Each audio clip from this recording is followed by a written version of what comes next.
Good morning, everyone. We are on today, day 12. Okay. Jacob sends gifts to Esau. As Jacob started on the way again, angels of God came to meet him. When Jacob saw them, he exclaimed, "This is God's camp." So he named the place Manahem. Then Jacob sent messengers ahead to his brother Esau, who was living in the region of Seir, in the land of Edom. He told them, "Give this message to my master Esau. Humble greetings from your servant Jacob. Until now, I have been living with Uncle Laban, and now I own cattle, donkeys, flocks, and sheep and goats, and many servants, both men and women. I have sent these messengers to inform my lord of my coming, hoping that you will be friendly to me." After delivering this message, the messengers returned to Jacob and reported, "We met your brother Esau, and he is already on his way to meet you with an army of 400 men." Jacob was terrified at the news. He divided his household along with flocks and herds and camels into two groups. He thought if Esau meets one group and attacks it, perhaps that other group can escape. Then Jacob prayed, "O God of my grandfather Abraham and God of my father Isaac, O Lord, you told me, 'Return to your own land and to your relatives,' and you promised me, 'I will treat you kindly.' I am not worthy of all the unfailing love and faithfulness you have shown to me, your servant. When I left home and crossed the Jordan River, I owned nothing except a walking stick. Now my household fills two large camps. O Lord, please rescue me from the hand of my brother Esau. I am afraid that he is coming to attack me, along with my wives and children. But you promised me, I will surely treat you kindly, and I will multiply your descendants until they become as numerous as sands along the seashore, too many to count." Jacob stayed where he was for the night. Then he selected these gifts from the possessions to present to his brother Esau: 200 female goats, 20 male goats, 200 ewes, 20 rams, 30 female camels with their young, 40 cows, 10 bulls, 20 female donkeys, and 10 male donkeys. He divided these animals into herds and assigned each to different servants. Then he told his servants, "Go ahead of me with the animal, but keep some distance between the herds." He gave these instructions to men leading the first group: "When my brother Esau meets you, he will ask, 'Whose servant are you? Where are you going? Who owns this servant Jacob? Who owns these animals?' You must reply, 'They belong to your servant Jacob, but they are a gift for his master Esau. Look, he is coming right behind us.'" Jacob gave the same instructions to the second and third herdsmen and to all who followed behind the herds. "You must say the same thing to Esau when you meet him, and be sure to say, 'Look, your servant Jacob is right behind us.'"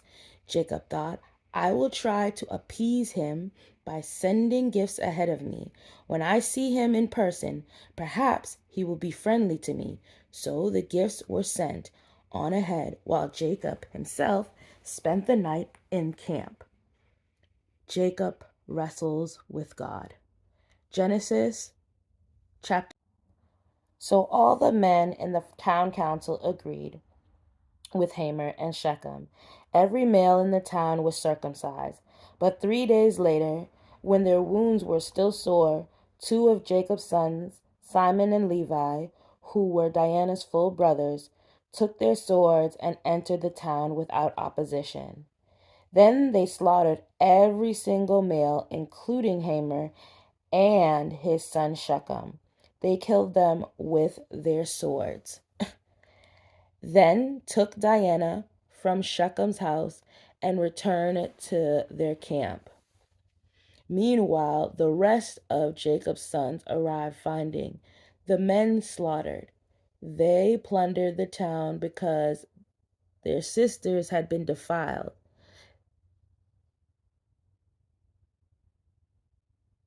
They seized all the flocks and herds and donkeys, everything that their hands, everything they could lay their hands on, both inside the town and outside in the fields.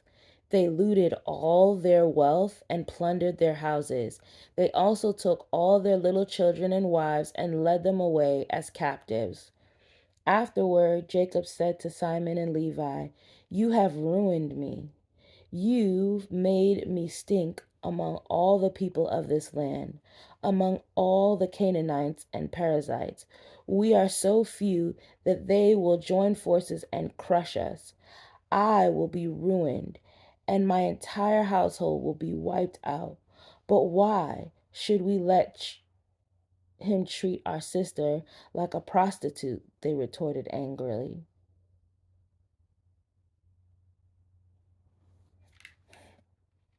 Jacob's return to Bethel. Genesis chapter 35, 1 verses 15. Then God said to Jacob, "Get ready and move to Bethel, and settle there. Build an altar there to God who appeared to you when you fled from your brother Esau." So Jacob told everyone in his household, "Get rid of all your pagan idols, purely yourselves, and put on a clean clothing. We are now going to Bethel, where I will build an altar to God who answered my prayers when I was in distress. He has been with me wherever I've gone." So they gave Jacob all their pagan idols and earrings, and he buried them under the great tree near Shechem. As they set out, a terror from God spread over the people in all the towns of the area, so no one attacked Jacob's family. Eventually, Jacob and his household arrived at Luz, also called Bethel in Canaan. Jacob built an altar there and named the place El Bethel, which means God of Bethel, because God had appeared to him there when he was fleeing from his brother Esau. Soon after his Rebekah's old nurse, Soon after this, Rebekah's old nurse, Deborah, died. She was buried beneath the oak tree in the valley below Bethel. Ever since, the tree has been called Elon Bakuth, which means oak of weeping. Now that Jacob had returned from Paddan-aram, God appeared to him again at Bethel. God blessed him, saying, "Your name is Jacob, but you will not be called Jacob any longer. From now on, your name will be Israel." So God renamed him Israel. Then God said, "I am El Shaddai, God Almighty. Be fruitful and multiply. You will become a great nation. Even many nations, kings will be among your descendants. And I will give you the land I once gave to Abraham and Isaac. Yes, I will give it to you and your descendants after you." Then God went up from the place where he had spoken to Jacob. Jacob set a stone pillar to mark the place where God had spoken to him.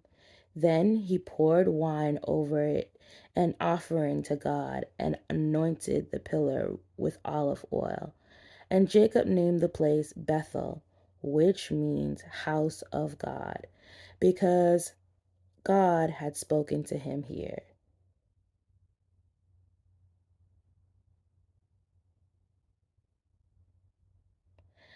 The death of Rachel.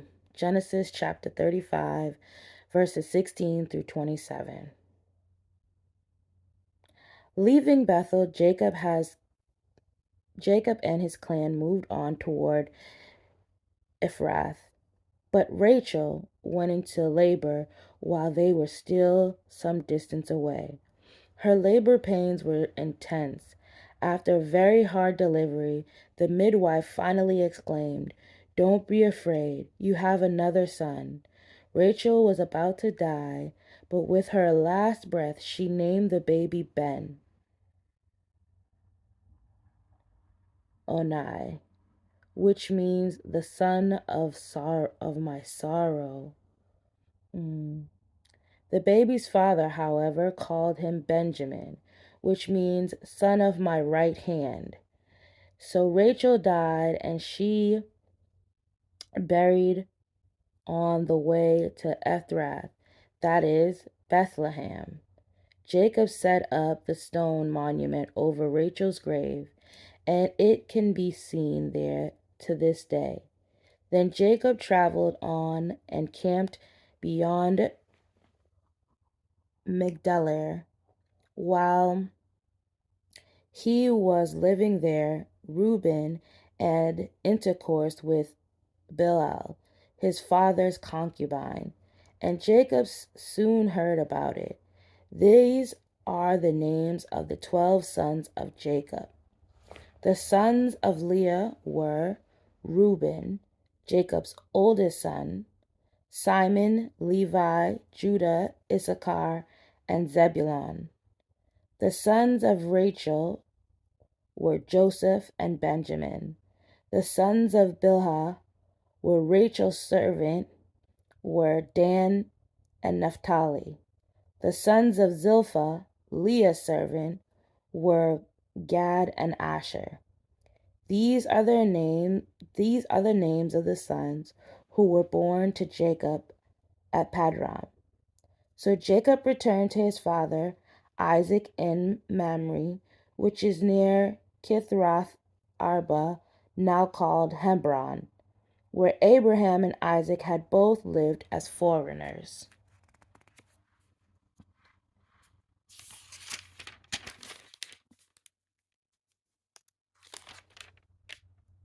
Okay, so we have reached the end of day 12. Thank you for tuning in again. Have a blessed day. If you liked my reading, please hit the like button. If you loved my reading, go ahead and subscribe. I will be reading this every day until December 31st of 2024. Guys, have a good one.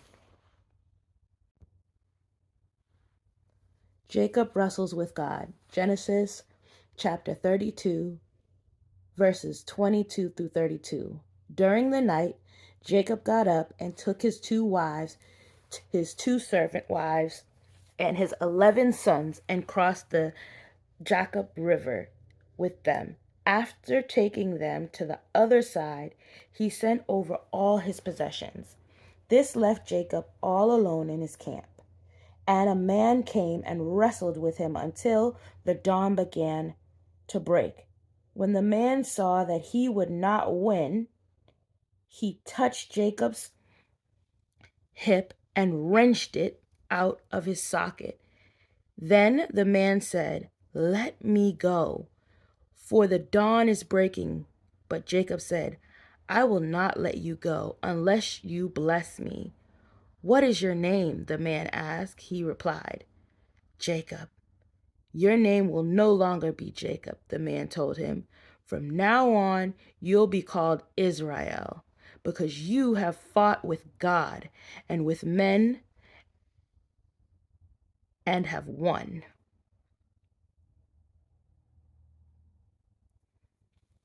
"Please tell me your name," Jacob said. "Why do you want to know my name?" The man replied. Then he blessed Jacob there. Jacob named the place Peniel, which means face of God. For he said, "I have seen God's face to face, yet my life has been spared." The sun was rising as Jacob left Peniel, and he was limping because of the injury to his hip. Even today, the people of Israel don't eat the tendon near the hip socket because of what happened that night when the man strained the tendon of Jacob's hip. Jacob and Esau make peace.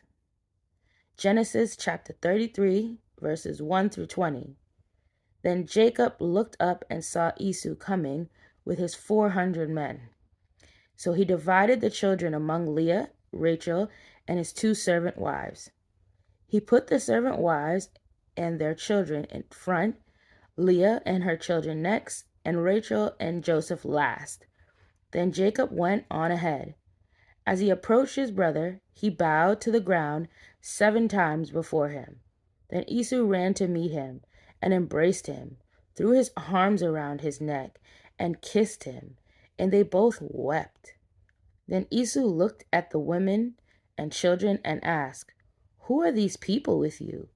"These are the children God has graciously given me, your servant," Jacob replied.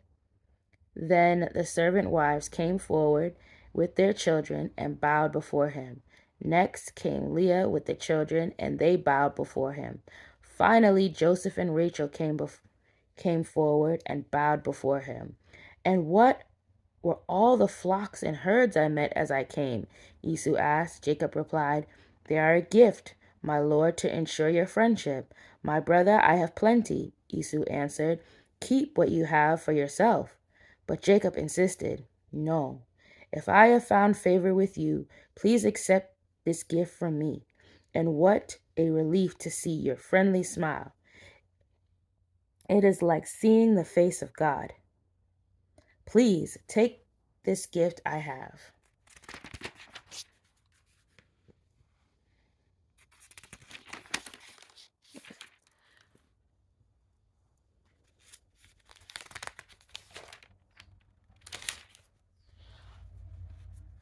"Please take this gift I have brought you. For God has been very gracious to me. I have more than enough." And because Jacob insisted, Esau finally accepted the gift. "Well," Esau said, "let's be going. I'll lead the way." But Jacob replied, "You can see, my lord, that some of the children are very young, and the flocks and herds have their young too. If they are driven too hard, even for one day, all the animals could die. Please, my lord, go ahead of your servant. We will follow slowly at a pace that is comfortable for the livestock and the children. I will meet you at Sire." "All right," Esau said, "but at least let me assign some of my men to guide and protect you." Jacob responded, "That's not necessary. It's enough that you receive me warmly, my lord." So Esau turned around and started back to Sire the same day. Jacob, on the other hand, traveled on the Succoth. There he built himself a house and made shelters for his livestock. That is why the place was named Succoth, which means shelters. Later, having traveled all the way from Padam, Jacob arrived safely at the town of Shechem in the land of Canaan. There he set up camp outside the town. Jacob bought the plot of land where he camped for the family of Hamor, the father of Shechem, for 100 pieces of silver. And there he built an altar and named it Elohim Israel.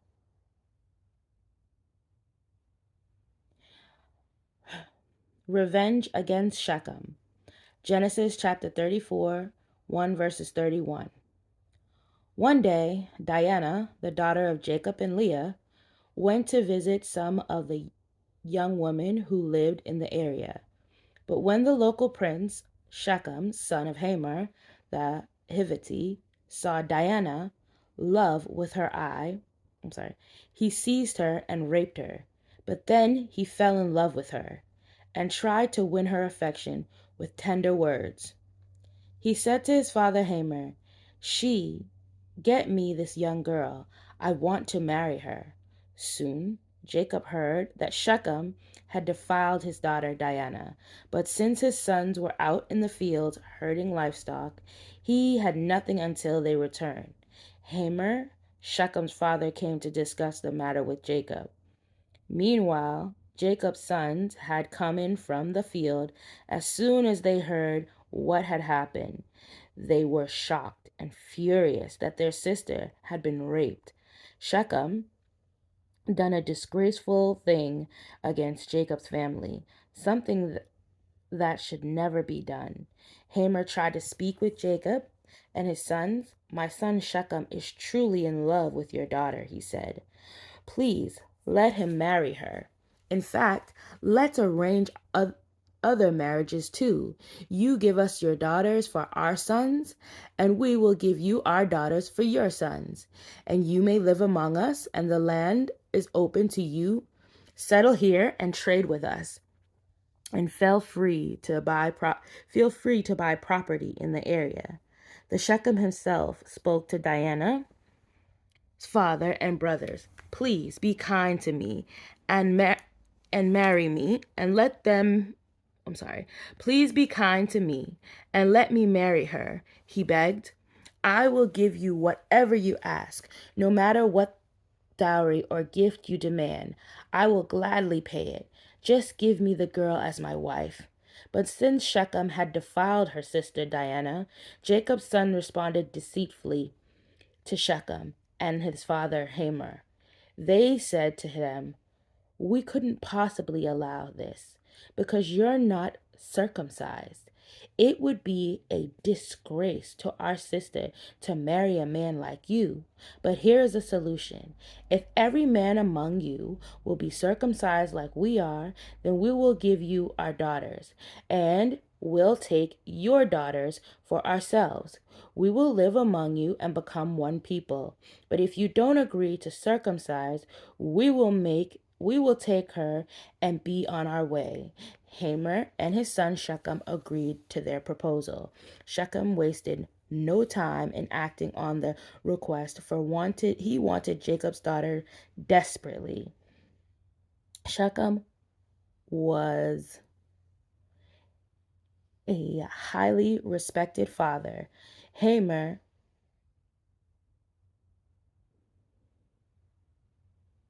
too